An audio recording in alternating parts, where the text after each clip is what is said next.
Assalamualaikum warahmatullahi wabarakatuh. Saya Mutiara Taskia dari Universitas Pandasakti Tegal, Fakultas Teknik, Prodi Teknik Industri semester 3. Di sini saya akan menjelaskan perkembangan demokrasi di Indonesia.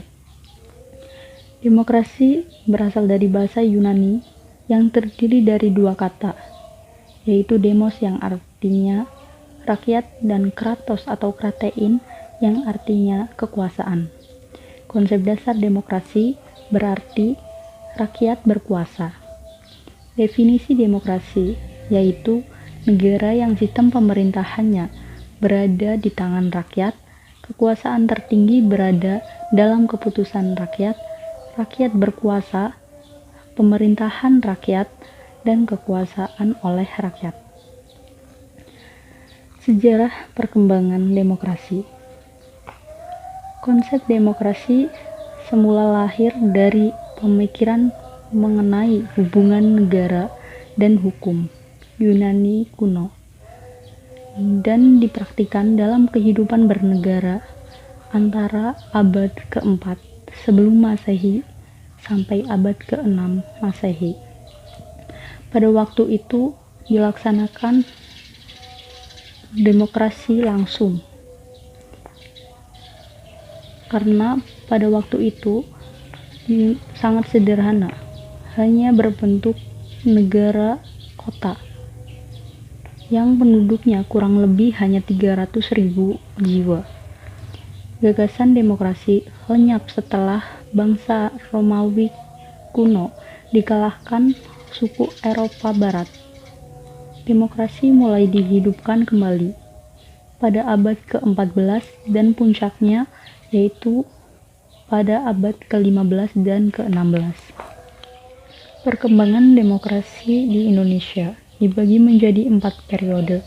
Yang pertama periode 1945 sampai 1959, masa demokrasi parlementer yang menonjolkan peranan parlemen serta partai-partai.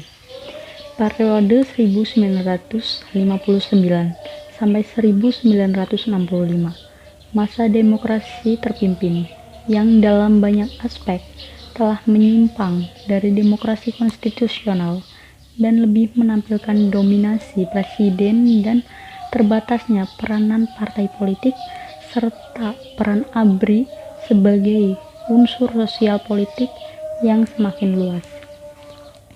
Periode 1966 sampai 1998, masa demokrasi Pancasila era Orde Baru merupakan demokrasi konstitusional yang menunjukkan sistem presidensil.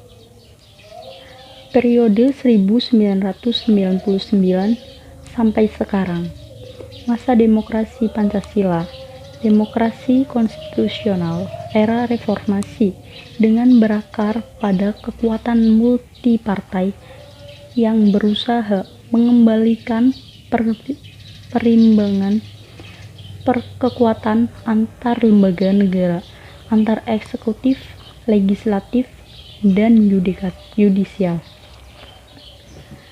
Secara umum, sistem pemerintahan yang demokratis mengandung unsur-unsur yang paling penting dan mendasar, yaitu keterlibatan warga negara dalam pembuatan keputusan politik. Tingkat persamaan tentu di antara warga negara. Tingkat kebebasan atau kemerdekaan tertentu yang diakui dan dipakai oleh warga negara. Suatu sistem perwakilan. Suatu sistem pemilihan kekuasaan mayoritas. Itu sekian dari saya. Wassalamualaikum warahmatullahi wabarakatuh.